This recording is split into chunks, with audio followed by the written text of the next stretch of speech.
Let's make it count. I must practice tolerance.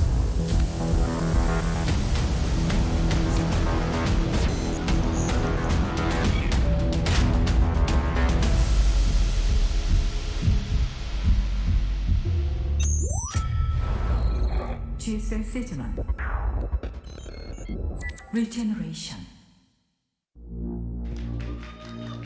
Mountain Dew GSL Season 1 Regeneration. The question is why can I get satisfied? What is going on? We're back here at the GSL Codex. It's day 3, and this is a very special day because we have one of the most legendary players from StarCraft 2 returning to try to move on to the round of 16. It's MC. It's pretty crazy to have MC back here in Code S once again. This is one of the most legendary Protoss of all time. Really, he and Zest are the only Protosses to win 2 GSL Code S titles. Yes. So think about that for a moment. It's a crazy thing. Like, he is the Protoss that shaped how we play Protoss more than anyone else. Okay, yes, that's very true because he was very accomplished early on. Yeah. When we were still mapping the game out, and when you have somebody who's figuring the game out when it's still very fresh, everybody's following that person's patterns and that person's understanding. He was, I mean, if you don't count like the very early days, like Season 1, Season 2 of GSL. Well, I don't. We can count probably Season 2, but he's basically the first best Protoss in the world.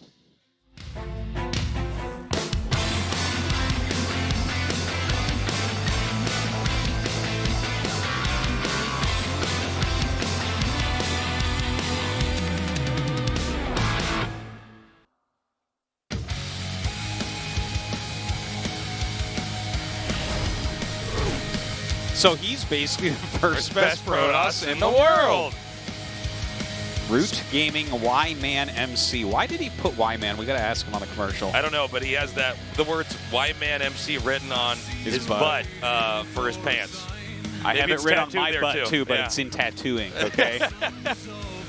So we also have 2 great Terran players here, Cure and GuMiho. We were just informed this is GuMiho's 20th GSL Code S. God, we've done a lot of these Zartoses. Dude, is Cure not here? Why do we have a picture of Cure over Yeah, his actually, yeah, camera? where's Cure? I don't know. I don't know. Sometimes they show up late.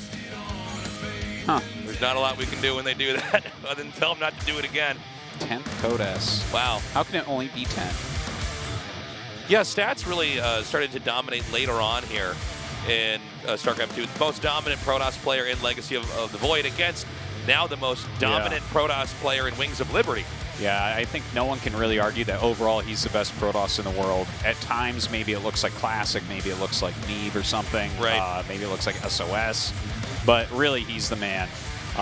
And here is MC, someone that Stats is still trying to catch up with in terms of GSL victories. It's really cool to see that he actually qualified here. I don't know what his playstyle is going to look like today or what he's going to deliver. He was known very well for brute forcing his way through a lot of situations, really exhibiting early on how you can abuse force fields in ways we weren't quite expecting. For instance, surrounding bunkers with him so they couldn't be repaired. Yes, indeed.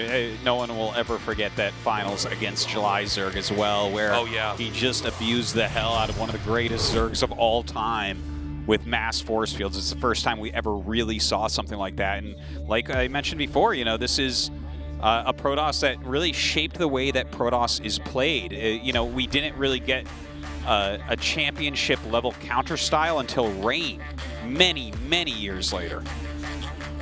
Yeah, I'm so pumped to see what's going to happen. I do think Stats should win here, but MC might have some tricks up his sleeves. Or sleeve. He might have one sleeve, I don't know. Weird shirt. We gotta go in this game. I can't do this. I see him, he has 2 I sleeves. gotta go, the game's starting! Ah!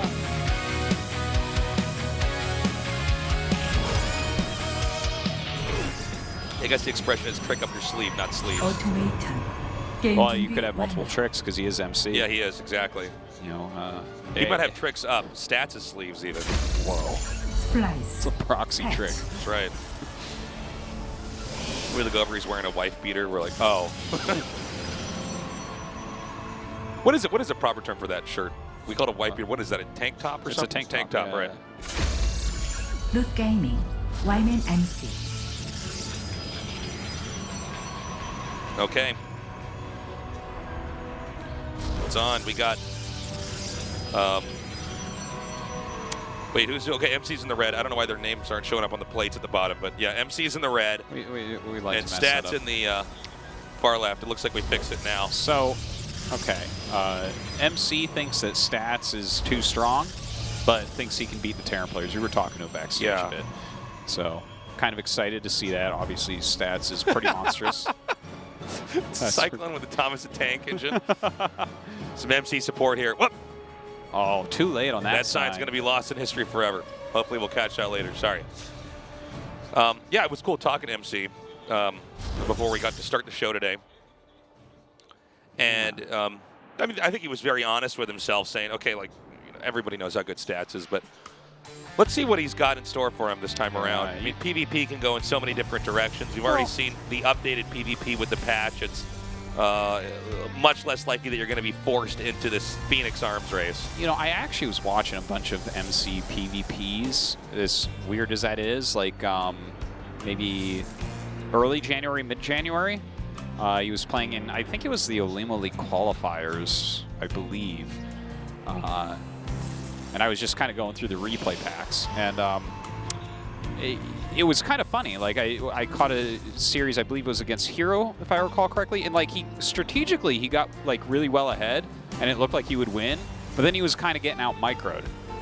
You know? So, yeah, it seems like the very top pros still should be able to take out MC. But he's obviously such a force to be reckoned with. Like, he will bring strategically what he needs to win. This guy, it's like...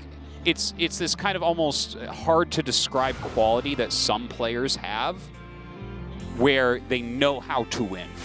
Do you know what I mean by that? He's got that X factor for sure. It's like he's just, it's going to sound corny, but he really is just a very good gamer. He really kind of knows how to handle a lot of given situations. You know, some of these players, they practice really hard. They put in a lot of hours and memorize a lot of builds. But some people, especially, and you know, it makes sense because he was good at the start of StarCraft 2. They just, the game gels with him very well right away. This is an awkward moment. Stats' Stalker is going to get killed by these adepts. Yeah. I mean, this has been phenomenal control. Whoa! Look at that. Wait. Is a probe going to get him? Oh, 5 hit points left. Yeah. Stats is so lucky. A lot of adepts coming in, though. Look at this. I mean, Stats could be in some trouble here. Oh my God, serious? Are you kidding me? Okay. That Stalker is a legend, guys. That is the most impressive GSL Stalker we've had so far this year. He forces a shield battery to finish. That in and of itself is a victory. Yeah. And Stats is going Blink right now? Okay, so, I mean, MC is doing a fine counter-type strategy here, and he's actually reduced the Stalker count slightly with his Adepts. 2 Adepts for 2 Stalkers. Tasteless. That is what I would like to call worthwhile. Yeah, and look at this. Now Stats has to destroy the shield battery. Already, probably pretty miffed as Stats, considering he's kind of lost control of some of this game. MC really is dictating what is going on so far. And if you look strategically at what's going on, which side would you rather be on here? The guy going Blink or the guy that's sitting there making Force Fielders +1 in Immortals? Did you call them Force Fielders? Yeah. No, I think MC's in great shape, man. This is excellent. Map editor robots. Map editor robots, that's right. No, I think MC is already setting up for a pretty healthy late game here. Yeah, well, I think his mid game especially is going to be brutal, right? Like, the fact that he has 4 sentries out is unlimited scouting, tons of Guardian Shield, tons of Force Fields. Like, he's never going to lose his Immortals, right? He's going to have +1 done. I mean, stuff looks good. Okay, here come those Stalkers now. Easily you can one-shot probes with this many Stalkers. So MC pulls away. Only 3 kills there. You know, with the Immortal coming up, of course, you do have to run away. He will be able to blink out with these. Meanwhile, Adepts came in and getting a 4th kill. Ooh. Nice Force Fields. Yeah. Classic MC. He does box that in and takes those Adepts out. Well, I mean, not too bad. He kills a Stalker and 2 Adepts, losing 4 probes. I mean, I think you can live with that. Looks Alpha like MC Star would approve. MC's going to try to push out here and basically drive away those additional Stalkers. Now, we have a Robo that started here for Stats, but he's a long ways away, and a lot of times if you have 2 players and one player got the Robo way ahead of the other one, generally that player that got the Robo first is in a much healthier state in the mid-game. I mean, the Immortal is basically the best unit in the game in most situations. In PvP, it's certainly a central unit. Yeah, there's like certainly situations where the Immortal is not as good. Like if you're playing against a bunch of disruptors, the Immortal can get clunky possibly. That doesn't make it bad in that situation. If you're playing against Sky Toss, that's where it can get bad, but that I don't think we're going to see much of that ever again. So yeah, like your Immortal count is such a big part of this, especially as the supplies get higher. At lower supplies, you can overrun things like Immortals. When we get higher, a lot of the times you'll look at an army and the one with 1 to 2 more Immortals is just favored. If everything else is the same. Yeah. It's a good point. Like, but I have 2 Stalkers. No, that Immortal is better than those 2 Stalkers. We got that Warp Prism coming around now. Now, we do see Stats taking a third. I don't think there's anything to point to MC taking a third right away here. He's right now powering on 2 bases. Is he going to catch this? Are you serious? That's an amazing catch. Look at that. Oh, so wrecked. What was that? What was in there? I think it was 3 Adepts. Okay. That's not as bad then. That was like the Could have been sentries, right? I mean, I don't think it was. I don't think so. It would make sense anyways. He like force fields the ramp and they just blink up and kill him anyways. So yeah, that's true. I'm assuming it's Adepts. Yeah, probably. But MC has a lot more gates about to finish here. He's just now warping in 5 more. Now, our blue Protoss, again, just now with a Robo up, getting a Warp Prism out here and getting Templars. He might be a little bit weak to a timing attack here from a player powering on 2 bases. It's more common nowadays to power on 2 bases and take a later third, at least from what we've seen so far and what was going on in 2018. Well, I think it really has a lot to do as well with the unit composition. If you go Blink, your third base should be faster. You have the mobility, you have the threats. If you go Immortals, it should be slower because you have to wait for a critical mass so that you can't be overrun or out multitask Blinks in your main and stuff. Oh, that's a very good point, Artosis. Yeah, with the Blink, you absolutely can threaten them if they try to leave. So this is like a very standard thing that we're seeing here. And when you actually look at what's going on, this is a +2 army from MC. He's got a very solid amount of Immortals and Sentries and a couple Archons in there as well. He's got his charge done. He's got a lot of gates. I mean, if he hadn't lost that Prism, he would be in a much better spot than he's in now, but this is still pretty solid. Now, the only problem is he's a little bit all in with this because he hasn't taken an additional base. Okay, we have a Warp in over here, just enough Zealots along with his cannon that this basically isn't going to do anything. In fact, he's going to target that barely keeps that Warpers alive. Meanwhile, we should have an attack over here. I think he might a little bit possibly sack this. Definitely wants to wait for the Zealots to charge into it at minimum. Yeah. Well, I think at this point in time, there's no way. Yeah. He takes that out. Now, is MC going to try to push any further? Yeah, it's a good question. He's got to get up to the high ground. I think that this is a really smart move to go up to the high ground over here and then decide. Okay, he's going to loop around. Now, this Warp Prism's still a factor. There's actually no cannon at the natural, so that might be a really good location to try to attack into. 4 Archons over here for Stats, about 5 for MC. A little bit more on the Immortals as well. Here come those charge lots. 3 shield batteries, though. Keep That's in mind, making me nervous. With the multitude of sentries here for Stats, it's not going to matter that much with force fields because there's so many Archons already here. Well, actually, that's a pretty good couple force fields there. None of the Archons stepping upon it. So it just forward and smushes that last one. And, I mean, this is a very scary army from MC. Those Stalkers trying to get extra damage from the high ground. 2 of them having a hard time shooting. And the shield batteries have helped out immensely here. Yeah, but I think MC's actually going to win this. Yeah, it does look that way. Oh my God, is MC going to beat Stats in game 1? Oh! I didn't realize it was that bad back there. Yeah, that's okay. He certainly kills the paid the price to do this. Yes. So it's MC on 1 base right now. Stats is struggling to try to keep control of this. It's only Stalkers so far here for Stats.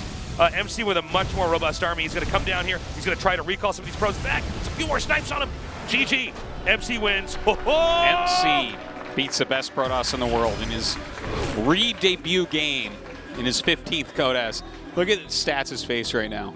Stats is like, it's a bad year. It's like, Start of a bad year. He's like, I've been the best Protoss in the world for a while now, and now the old best Protoss in the world is back. Uh-oh. I can't believe he won game 1. I was hopeful. And, I mean, we shouldn't be surprised if he's taking a game off of anybody, but then he won in a game like that. Well, that was a nail-biter there at the end. He did lose that Nexus. Yeah, and the thing is, he was, in many ways, outplaying Stats. That Adept play early on, I know we were kind of trying to hype up MC and didn't start talking about it till a little bit late, because normally not much happens to 2 Adepts. Yeah. But, I mean, he was playing like monstrously there. He made some great decisions. He came ready today. You know, like I said, this guy knows how to win. Loses his natural, doesn't matter. Just kills him. All right, we're going to go to map number 2. It's Port Alexander. And if we go to game 3, I hope we do. It'll be on Kairos Junction. But first, Stats has to win a game. The winner, of course, goes to the winner's match. So no one's going to be eliminated just yet. But this is kind of crazy. First of all, MC's actually in Code S. He's up against Stats, the best Protoss from Legacy of the Void. And he's up 1 game. If you can beat Stats, you can beat anybody. Yeah. All right, guys, we're ready for game 2. Let's do this. 멀티듀 GSL 시즌 1 리제너레이션 게임이 시작됩니다.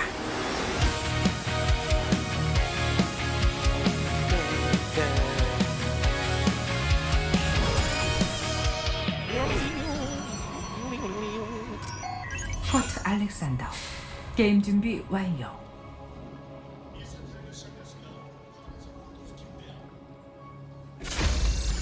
스플라이스 스태치. Tasteless. Yes. What if our top 4 this season is MC, Parting, Scarlet, and Fantasy? Oh my God. What do we even do at that point, Tasteless? I mean, Look Gaming, we WhyManMC.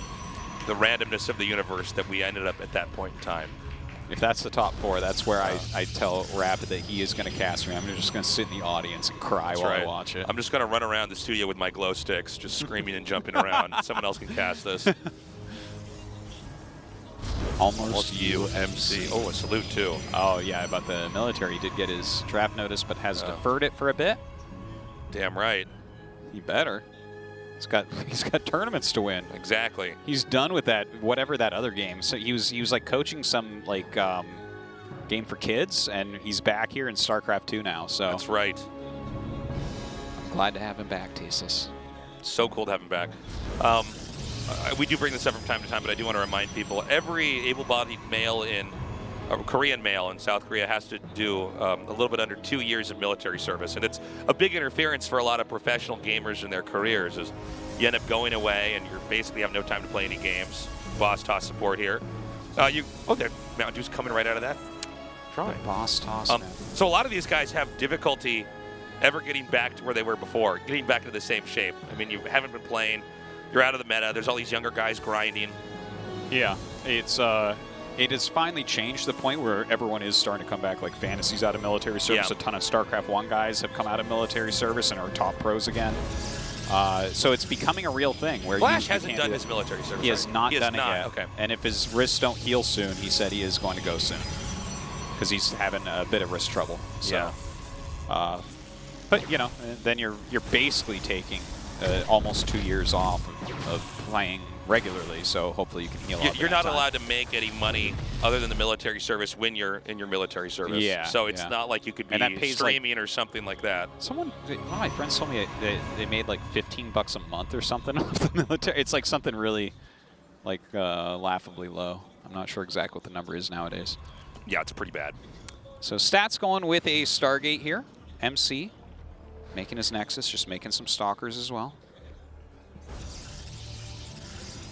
So a more quiet game to start things off.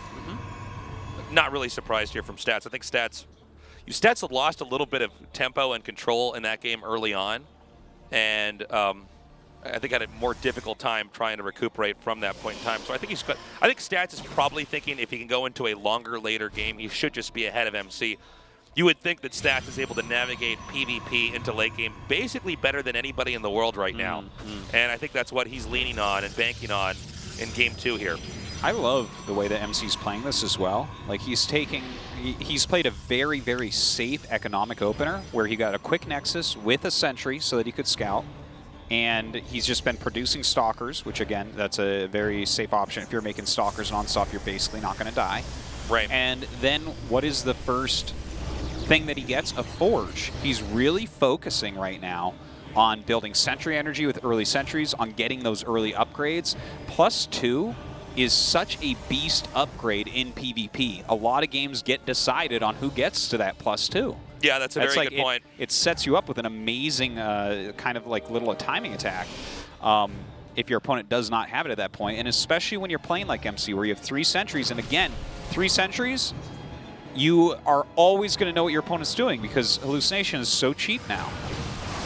Okay, nice catch there. Boxes in those stats, Adepts. MC is playing, so I'm copying his PvP, Tasteless. This is exactly how I'm He seems very much in the zone. Yeah. From everything we've seen so far. Love it. Here comes the Robo now for MC. We have the Oracle scouting through here. Yeah. Now, that is a little bit later than Stats' yes. Robo. But regardless, in this type of position where you're both just kind of making your Robo, you both already have a Forge, I feel like it's a race to the third base. Because this is not a spot where you look at it and say, oh, I'm almost ready to attack. Right. Your army is really not suited to attacking at this point. So, the game continues on. They're both progressing and attacking up. We really haven't had any major attacks here. So let's see how MC can really handle a more long and developed game here in PvP. Yeah. PvP is funny because there's so many different arcs that the matchup can take. But you like know, the Justice arc and like the Justice arc. Yeah. What are you talking? You always say the universe arcs the arc towards of, justice. No, the or arc something? of the universe bends towards justice. There you go. I think that's Green Lantern. I'm not sure. But there's so many different types of builds and ways that you can respond. But I feel like Stats is basically, I guess Rain as well. But Stats has basically proven himself to be the best conservative Protoss player in the world. Oh yeah, yeah. Like he stands on the shoulders of Rain, of course, who is the one that kind of who's just balancing on bothered MC. Well, I would say MC's that Rain and balanced on MC a are bunch as of Protosses opposite from as it could StarCraft be. 1. It's his big totem pole of Protoss nerds. Yeah. I think that They're all wearing very a big opposite. trench coat, so it Okay. looks like one guy. Yes. But really, it's a bunch of people stacked on top of each other. All right. Yes. Third base. This is important, Artosis. No, it Quit is. messing around. This is Yeah. important. It is. It is, Stasis. Third base is going up for Stats, and they're both adding gates at a very similar time. MC just slightly up in supply, and I think he's been focusing really heavily on chroning out this +2. I wonder if he's just trying to hit that very sharp attack here, because he hasn't made that third Nexus, and since they're on a very similar tech, I almost feel like he has to attack now. He's kind of set himself up into this two-base play. Okay, tagging that army. He'll be able to monitor this and see when that push out is going to come. Stats taking that third base. Remember that in Game 1, it was Stats who took the third base and MC won with a push, but this the start of this game has been a little bit different here. So yeah, it certainly has. we can't simplify it down just to that. They're both making Warp Prisms. That can telegraph to us that we're going to have a push. It can also simply be that you want the Warp Prism out on the map, so if they do try to leave, you can come in there and try to do a Warp in and do a lot of damage and slow them down.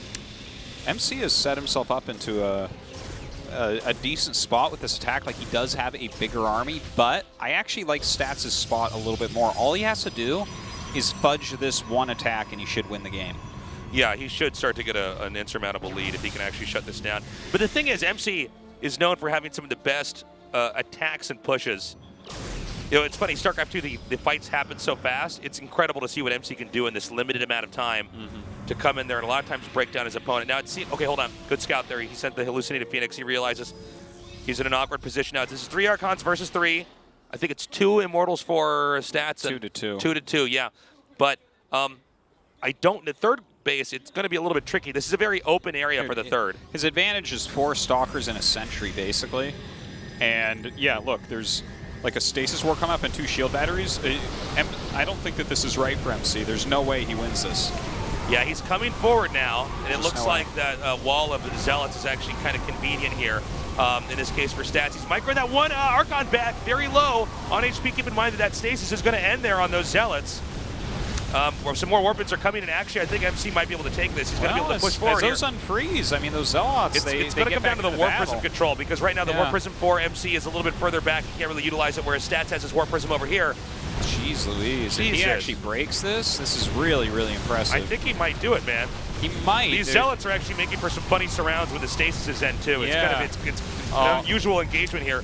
Definitely missed Micro in that Immortal not popping it back into the Prism to save its life there, whereas Stats keeping his alive. Oh, my gosh. I feel like MC needs to just nudge this Warp Prism a little bit further forward here. Yeah, it does feel that way. I'm getting a little bit nervous for him.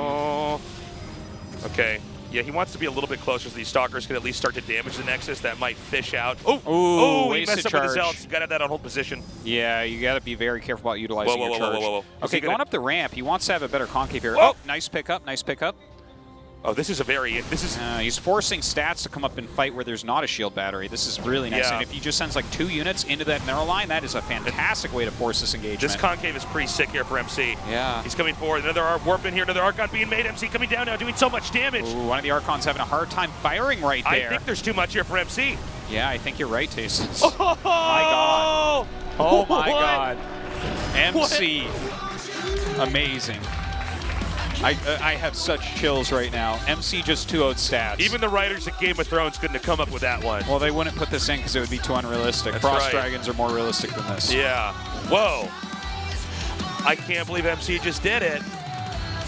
Wow. He's back, boys. Very impressive. Oh my God.